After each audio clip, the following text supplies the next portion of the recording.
Kevin Holland versus Jacare Souza just took place on the main card of UFC 256, Figueiredo versus Moreno, and what an amazing performance by the trailblazer himself, Kevin Holland, stand out of the card 100%. Even though the main event was so amazing and Charles Oliveira dominated Ferguson, Kevin Holland by far had the best finish on the card, stole the show. He's going to be a superstar, a dominant win against Jacare Souza off of his back against Jacare, with just straight up punches off of his back. We haven't seen that kind of finish before. I know Nico Price got the finish with the hammer fists off of his back, but he had Randy Brown in a weird position, landed those hammer fists. I don't think I've ever seen a KO where the guy's just on his back, the other guy's looking to get into his guard, and he just reaches forward and punches him straight in the forehead, it looked like, and rocks Jacare Souza back. Then another punch catches Jacare Souza on the chin, and I just don't think anyone else can generate that kind of power other than Kevin Holland. And it's not just about muscles and power.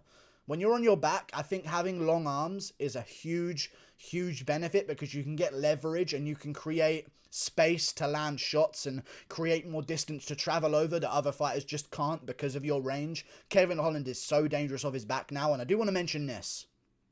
Brutal finish, lands the KO shots, rocks Jacare really badly. I was confused as hell at first because I had no idea what was happening. He just threw a punch and I was like, hang on, Jacare's out cold. From that, he looked like he's going backwards out cold, and then Holland stands up, rains down shots on Jacare, who's just accepting the damage, looking up at him like it was a really visually pleasing finish from Kevin Holland. So good. Highlight reel worthy. He's going to be a superstar. But I do want to mention this.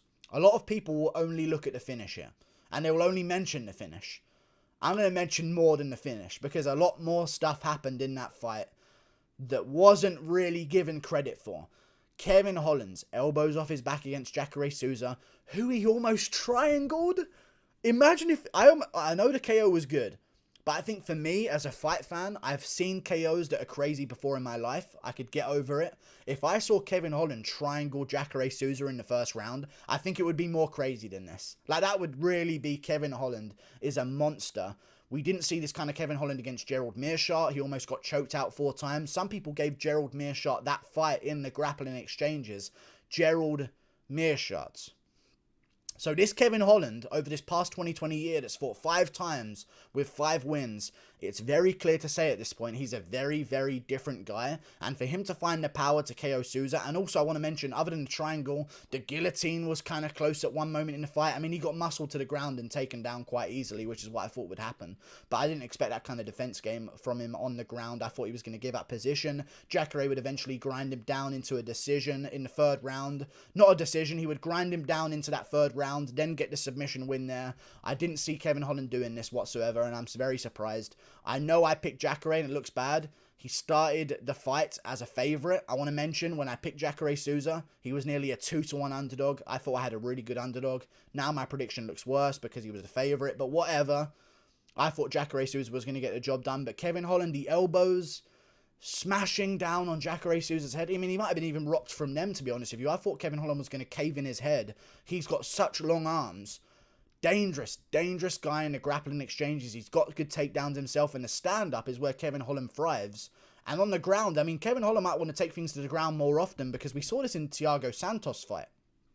Santos, top-level guy, cool big mouth. They get in Kevin Holland on short notice. He almost Kimuras Santos, almost armbars Santos in that bout as well. I mean, there's a bunch of moments there that we can even look at for Kevin Holland's success level, even on short notice against a much bigger guy in Thiago Santos.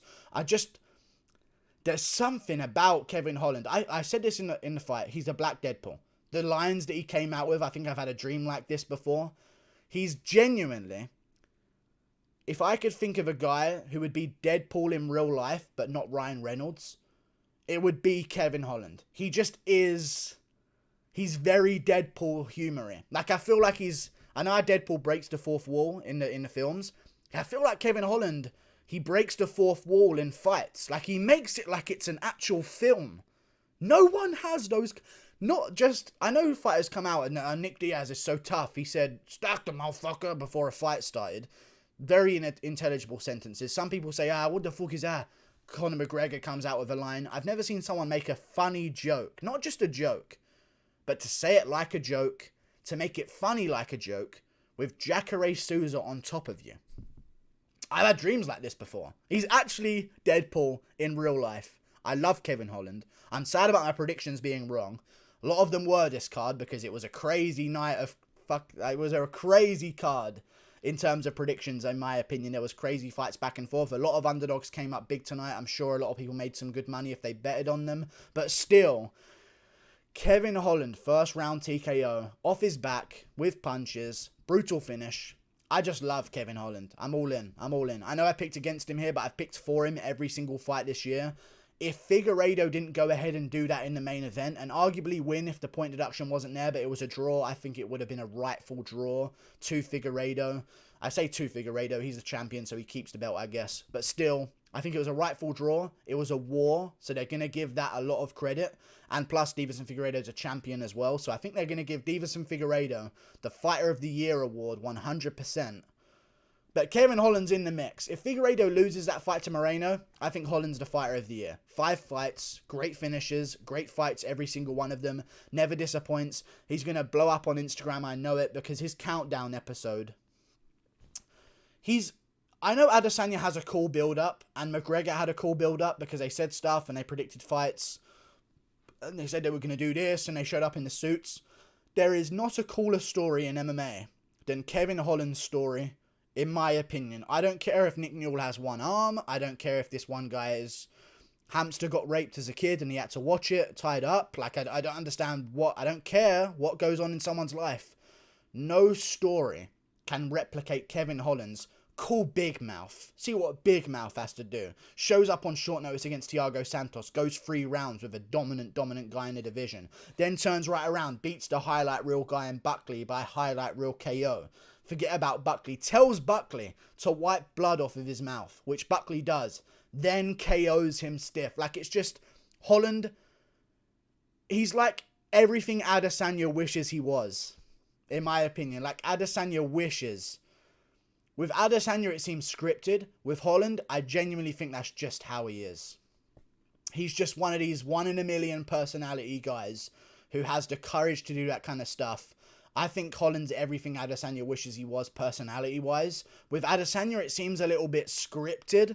I feel like at times, like he's read that line that he's written down backstage, and Holland's making on-the-fly jokes in the middle of the fight, telling guys to do stuff, laughing at them in the middle of the fight, congratulating them for surviving into the 3rd round against John Phillips. He's like, you're a tough man. Honestly, dude, I have to give you credit. Like, I like Kevin Holland. I don't know if you guys can tell. I'm really looking forward to seeing his career rise. And what's next for Kevin Holland after that finish? I mean, I think they should take it slow. And I think that's a problem that we're having with the middleweight division right now. Kevin Holland clearly won that fight. And something I also want to mention as well. I know Jacare Souza wasn't ranked at middleweight. And they might not jump Holland up the rankings because Jacare didn't have any ranking at middleweight. So they might not give him too much credit. In my opinion, Holland should go into the top 10 here. I think he should go just underneath Uriah Hall.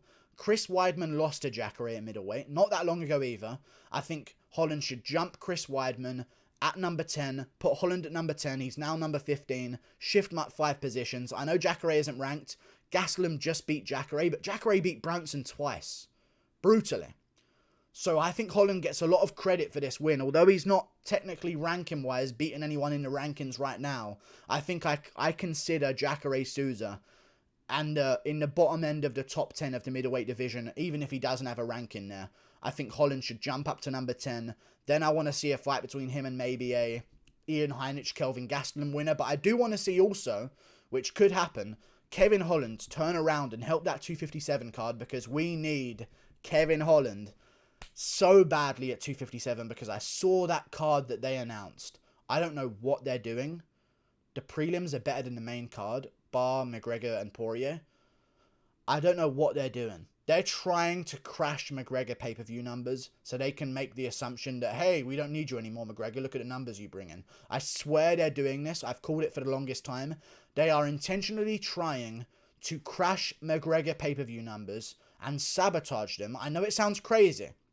So that they can have more of a bargaining chip in negotiation once McGregor's no longer the big pay-per-view seller of the UFC, because no one is buying that card unless we make changes quickly, and I think we need a Gaethje versus Chandler co-main event, or a Gaethje versus Dan Hooker co-main event, and we also need Kevin Holland versus another middleweight on the roster that he would definitely beat on short notice, turn him right back around, he took no damage whatsoever, put him on the McGregor card, because I think if Kevin Holland is Kevin Holland on a McGregor card, if you think he's a star now after that performance against Jacare, if Holland wins a fight impressively on a McGregor card, on a main card of a McGregor pay-per-view, his star power is going to explode. Look what happened to Derek Lewis against Alexander Volkov.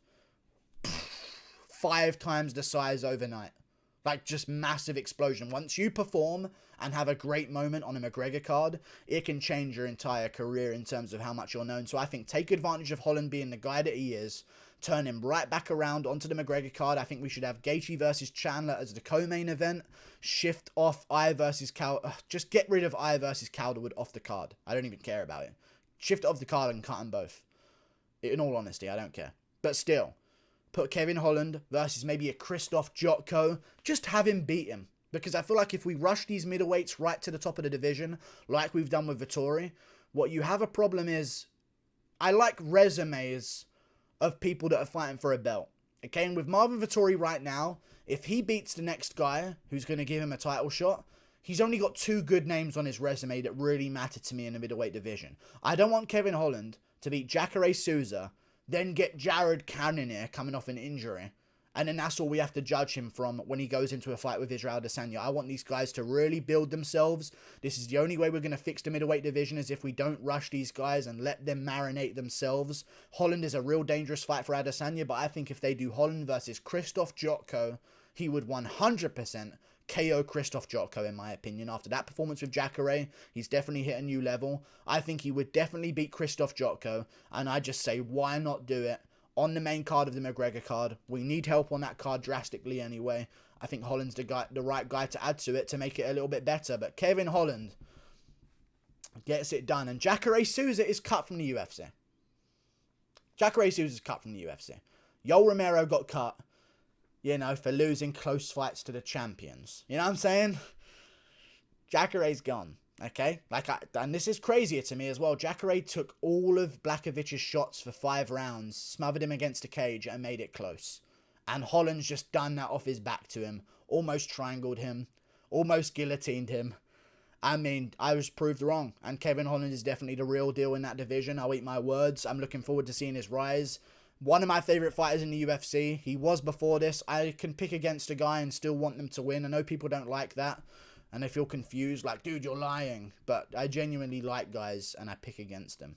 I know it sounds off, but, like, you know, that's just how it is. You've got to go with what you think. And I thought that Jacare was going to go out there and outmuscle him to the ground and submit him, which the first part of that kind of happened. But in the submitting part of it, Kevin Holland almost did. So I don't know what's happening anymore. Holland's just a beast, and I think he deserves to jump up to number 10, get a fight against a guy on the card of McGregor's. Then we'll be off to the races and jump him up those rankings. Good job, Kevin Holland. But one thing I would like to see, even if they don't do the McGregor card, is just for Kevin Holland to take some time off anyway, because I think there's a bit of a problem sometimes when a guy is so active that they don't add enough time in between their camps to really build on their skill set. They just sort of go, another fight camp, as good shape as I can get quickly, and then we'll get into another fight, because it seems like he's fighting every month nowadays. 5 fights in a year, 5 wins. I know Magny's got 5 wins as well, but Holland's are way more impressive wins. I know Magny maybe did it against better competition, who knows? Honestly, maybe not, to be honest with you. He hasn't really done it against too great of competition. But I think the quality of Holland's wins and the highlight reels of Holland's wins that he's had definitely make him the most impressive 5 fights in a year we've ever seen. And if Figueiredo didn't draw and lost, then Holland's fighter of the year, in my opinion. But Figueiredo's fighter of the year. I don't think you can take away the championship level. You know what I'm saying? Like and subscribe. Thank you for watching. Click that button up there. Trailblazing to the top. I wish I would have stayed on the bandwagon, but I had to jump off for this one. Picked him every other fight. Had to jump off for this one, but still, I'm glad that he proved me wrong. Real life Deadpool. Goodbye.